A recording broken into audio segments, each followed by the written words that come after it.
हनुमान जी का नाम लेना और राम जी का नाम लेना बहुत बड़ा गुनाह था, पर आज हमारे डिप्टी सीएम साहब, हमारे उप मुख्यमंत्री और मुख्यमंत्री शिंदे साहब की सरकार में जो राम का नाम लेगा, जो हनुमान का नाम लेगा, वो देशभक्त होगा, उनका सत्कार हमारे महाराष्ट्र में होता है। आज वो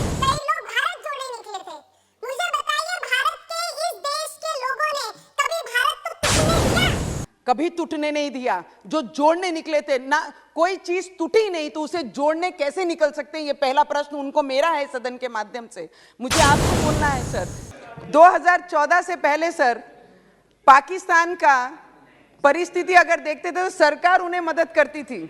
वो पाकिस्तान हमारे देश का नमक खाता था और आतंकवादी हमले हमारे देश पे करते थे। पर 2014 के बाद मोदी जी ने उनकी भाषा में उनसे बोलना सिखाया कि जिस भाषा में तुम सीखोगे उस भाषा में तुम्हें सिखाएंगे। सर, हमारे देश की राष्ट्रपति मैडम आदिवासी समाज को बिलोंग करते हैं, तो मेरे आदिवासी भाई बहन जो हमारे महाराष्ट्र से पूरे देश के और हमारी जो बोली भाषा है आदिवासियों की, उससे मैं मेरी प्रेसिडेंटल थैंकिंग स्पीच की शुरुआत करती हूँ। अलागे सभी को माइचो बाइचो डाइचो, अलागे प्रधानमंत्री के राष्ट्रपति का सबू को सदन को राम राम राम राम। सर, जिस तरीके से हमारे प्रेसिडेंटल जो स्पीच हुई, पहली बार देश के एक आदिवासी क्षेत्र से आदिवासी महिला को इस पद पे लाकर, मैंने बहुत सारे लोगों का ये स्पीच सुना कि महिलाओं का आरक्षण बिल ये सदन में आना चाहिए। मुझे आप बताइए, ये पद के लिए तो कोई आरक्षण नहीं है, फिर भी एक आदिवासी क्षेत्र में काम करने वाली महिला को इस बड़े पद पे लाकर प्रेसिडेंटल बनाकर हमारी जैसी महिलाएं, युवक महिलाएं, इस देश की पिछड़ी महिलाएं, उनको सम्मानित करने का काम हमारे देश के प्रधानमंत्री जी ने किया। आरक्षण आना चाहिए। सभी महिलाएं, सभी पुरुष भाई हमारे साथ हैं कि आरक्षण इस सदन में आना चाहिए, उसका स्वागत करेंगे। पर उसके अलावा अगर इस सदन में आज अगर हम देखते हैं तो जितने सालों से ये सदन बना हुआ है, ये पहली बार मोदी जी की सरकार में हुआ है कि इतने बड़े संख्या में महिलाएं रिप्रेजेंट कर रही हैं हमारे देश के अलग अलग क्षेत्रों को। ये क्रेडिट जाता है बिना आरक्षण के। कोई भी पार्टी, जितने साल ये पार्टियों ने राज किया हमारे देश में, आज तक आरक्षण के बिना उन्होंने महिलाओं को इस पद के लिए या फिर इस पार्टी से टिकट देकर इस सदन को रिप्रेजेंट करने का कभी मौका नहीं दिया। वो दिया है तो भाजपा गवर्नमेंट ने और हमारे आदरणीय नरेंद्र मोदी जी ने ये सभी को एक्सेप्ट करना ही पड़ेगा। जितने भी लोग आरक्षण की बात कर रहे हैं, हमें तो गर्व महसूस होता है जब ये नंबर्स यहाँ पर देखते हैं। सर, मोदी जी पर बहुत सारे लोगों ने अलग अलग बातें कही हैं, उसके अलावा मैं ये चीज बोलना चाहूंगी, कपड़ा, रोटी और मकान और स्वास्थ्य और हेल्थ के ऊपर अगर किसी ने इस देश में पहली बार प्रधानमंत्री जी ने ग्राउंड पे जाकर लोगों से बात कर कर चर्चा कर कर, वो एम्स को रिलेटेड हो या अपने आवास को रिलेटेड हो या किसान के निधि के लिए हो या किसान को कर्ज माफी के लिए हो या विद्यार्थियों के स्कॉलरशिप से लेकर हो या विद्यार्थियों के साथ स्पोर्ट्स में हो, क्रीड़ा क्षेत्र में हो,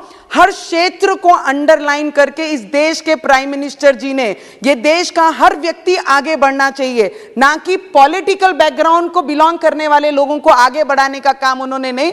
उन्होंने एक काम किया है, जो जरूरतमंद है, जिन्हें आवाज नहीं, उन्हें आवाज देने का काम किया है। किसानों को कर्ज माफी करके उन्हें आगे बढ़ाने का काम किया है। किसानों को वर्षाना जो 6,000 रुपया दिया वो देकर उनको मदद करने का काम किया है। हेल्थ सेक्टर में और एम्स देकर, मेडिकल कॉलेजेस देकर, अब आने वाले समय में प्रेसिडेंटल स्पीच में जो नर्सिंग कॉलेजेस देकर आने वाले समय में सिस्टर ब्रदर्स को और उपलब्ध कराने के लिए, उनके लिए जो फैसिलिटी दी जा रही है, जॉब्स अपॉर्चुनिटीज बनाई जा रही हैं, उन्हें भी ध्यान रखना चाहिए। सभी ऑपोजिशन वाले जब भी बोलते हैं तो यही चीजें टारगेट करते हैं कि मोदी जी को किस पॉइंट पे पकड़ना है, किस पॉइंट पे नहीं बोलना है। सर, मैं आपको इतना बताना चाहूंगी कि डिजिटल आज देश में अगर कोई लाया है तो ठेले वालों से लेकर, भाजी वालों से लेकर, बड़े व्यापारियों से लेकर, प्राइवेट सेक्टर में लेकर डिजिटल अगर कोई नॉन लोगों में कराए, रूरल एरिया में भी लोड गाड़ियों पे, ठेलों पर आज क्यूआर कार्ड करके स्कैन करके आप 50 रुपए 20 रुपए देना भी अगर किसी ने इस देश को सिखाया है तो वो मोदी जी ने ही सिखाया है। टैक्स ईमानदारी से अगर भरना है, अगर वो किसी ने सिखाया तो हमारे मोदी जी ने ही सिखाया है। सर, हमारे महाराष्ट्र में 33 महीने की गवर्नमेंट थी, सरकार थी। आमच्या महाराष्ट्रामध्ये 33 महीन्याची सरकार में हनुमान जी का नाम लेना और राम जी का नाम लेना बहुत बड़ा गुनाह था। पर आज हमारे डिप्टी सीएम साहब, हमारे उप मुख्यमंत्री और मुख्यमंत्री शिंदे साहब की सरकार में जो राम का नाम लेगा, जो हनुमान का नाम लेगा, वो देशभक्त होगा, उनका सत्कार हमारे महाराष्ट्र में होता है। आज वो सरकार है। सर, प्रेसिडेंटल स्पीच में जेल का अनुभव है सर मुझे, 14 दिन का। ये महाराष्ट्र गवर्नमेंट ने, उद्धव ठाकरे जी की गवर्नमेंट ने मुझे जेल में डाला था तभी, जब गरीब लोग वहां पर जो कोई कारण से अरेस्ट हुए हैं या उनकी बेल हो चुकी है, पर बेल बॉन्ड भरने के लिए जिनके पास पैसे नहीं है उसका भी प्रावधान या इस समय हमारे प्रेसिडेंटल स्पीच में उन्होंने बताया है। वो सच में जेल में अगर देखेंगे तो बहुत ज्यादा तकलीफ में वो महिलाएं उस जेल में रहती हैं जिनके पास 5,000 बेल बॉन्ड भरने के लिए नहीं है या 10,000 रुपये बेल बॉन्ड भरने के लिए नहीं है। हमारे देश के प्रधानमंत्री जी का नारा है, ना खाऊंगा ना खाने दूंगा। इस तरीके की सोच रखने वाले पहले प्रधानमंत्री हमारे देश को मिले हैं। सर, कई लोग भारत जोड़ो निकले थे। सर, वेरी इंपॉर्टेंट, क्योंकि हम देश के युवा एज ए रिप्रेजेंटेटिव है, ये बोलना बहुत जरूरी है। कई लोग भारत जोड़े निकले थे। मुझे बताइए, भारत के इस देश के लोगों ने कभी भारत को टूटने दिया? कभी टूटने नहीं दिया। जो जोड़ने निकले थे ना, कोई चीज टूटी नहीं तो उसे जोड़ने कैसे निकल सकते हैं? ये पहला प्रश्न उनको मेरा है सदन के माध्यम से। मुझे आपको बोलना है सर, जिस कश्मीर में लाल चौक पे जाकर इन्होंने अपने भारत जोड़ो का समापन किया, उस क्षेत्र में जाके इतने स्वाभिमान से ये समापन कैसे कर सकते थे? अगर हमारे गृह मंत्री ने 370 इस सभागृह में लाया नहीं होता और 370 हटाया नहीं होता, तो इतने स्वाभिमान से ये जाकर अपना भारत जोड़ो का समापन वहां नहीं कर सकते। सर, थैंक यू सर, बहुत जरूरी है सर। सर सर सर मुझे ऑपोजिशन के कई लोग, मुझे बताइए, देश के बड़े बिजनेसमैन, व्यापारियों को, टाटा हो या अंबानी हो या अडानी हो, ये कितने लोगों को रोजगार इनके माध्यम से इस देश के मिला है? मुझे ऑपोजिशन को एक प्रश्न पूछना है। ये एक उंगली अगर ये जो आज सरकार में उनके ऊपर दिखाते हैं, तो इन्होंने ये याद रखना चाहिए कि 4 उंगलियां इनके तरफ रहती हैं। अगर इनके घोटाले अगर किसी ने निकाले तो अंक खत्म हो जाएंगे, पर इनके घोटाले समाप्त नहीं होंगे। सर, ये चीज ऑपोजिशन ने याद रखनी चाहिए। जो काम करता है गलतियां उनसे ही होती हैं। आपने ना कभी काम किया, ना लोगों के लिए कभी प्रयत्न की, ना लोगों के लिए कभी जॉब्स अपॉर्चुनिटी कैसे आएगी देश में, उसके लिए काम नहीं किया। सर, बस sir, last 2 minute sir, just 1 minute में समाप्त कीजिए। सर, 2014 के पहले सर, राजस्थान आपको जिस तरीके से प्यार है, हमें भी हमारे राजस्थान पे उसी तरीके से बहुत ज्यादा प्यार है। 2014 से पहले सर, पाकिस्तान का परिस्थिति अगर देखते थे तो सरकार उन्हें मदद करती थी। वो पाकिस्तान हमारे देश का नमक खाता था और आतंकवादी हमले हमारे देश पे करते थे।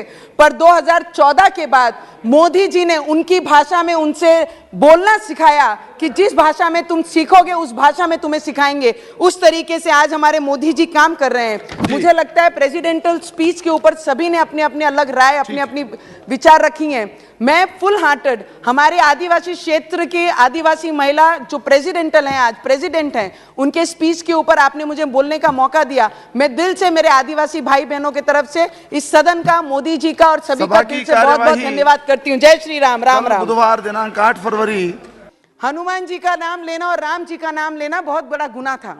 पर आज हमारे डिप्टी सीएम साहब, हमारे उप मुख्यमंत्री और मुख्यमंत्री शिंदे साहब की सरकार में जो राम का नाम लेगा, जो हनुमान का नाम लेगा, वो देशभक्त होगा, उनका सत्कार हमारे महाराष्ट्र में होता है। आज वो